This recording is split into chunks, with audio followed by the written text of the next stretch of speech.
पाकिस्तान ने ना इस वक्त कुछ ऐसी डिमांड्स की हैं सऊदी अरब से जो ये बताती हैं कि पाकिस्तान जंग का हिस्सा बनने जा रहा है। मैं ये क्यों आपको कह रहा हूं, इसका जरा मैं आपको आसानी के साथ समझा देता हूं। देखिए, सऊदी अरब इस वक्त जंगजदा मुल्क बना हुआ है। उनकी ऑयल की रिफाइनरीज खतरे में है। आबनाए हुर्मुज़ बंद है, उनकी तजारत भी बंद है।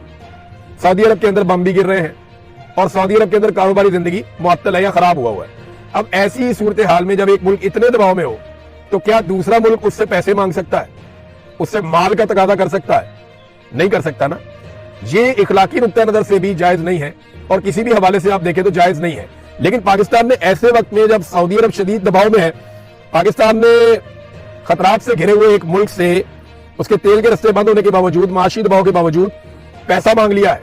पाकिस्तान ने मांगा क्या, ये जरा आप देख लीजिए, इसमें आपको सारी कहानी मिल जाएगी। ये दुनिया भर के मीडिया में छप गया। 10 साल के लिए पाकिस्तान ने $5 अरब का डिपॉजिट मांगा है कि हमें कर्जा दे दें आप $5 अरब और 10 साल के लिए वो डिपॉजिट आप हमारे पास रखें। अच्छा, याद रखिएगा, सऊदी अरब का पहले ही पैसा पाकिस्तान के पास है, तो बहुत मुमकिन है ये वही पैसा जो है उसको 10 साल के लिए पाकिस्तान कह रहा है कि आप इसको हमारे अकाउंट में रहने दें, पैसे को आप ये पैसा अगले 10 साल तक हमारे अकाउंट से ना निकालें।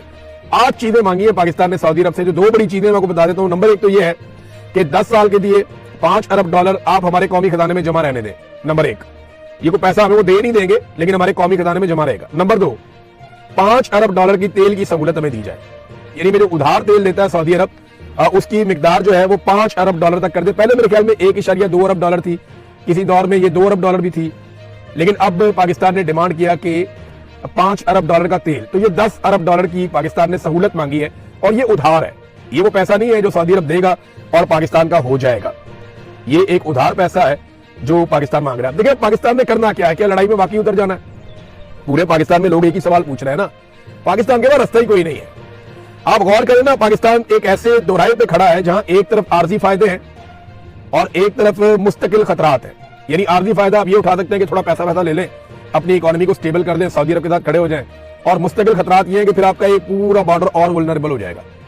आपने इंडिया के बॉर्डर के साथ कभी नॉर्मलाइजेशन नहीं होने दी, ना इंडिया ने होने दी।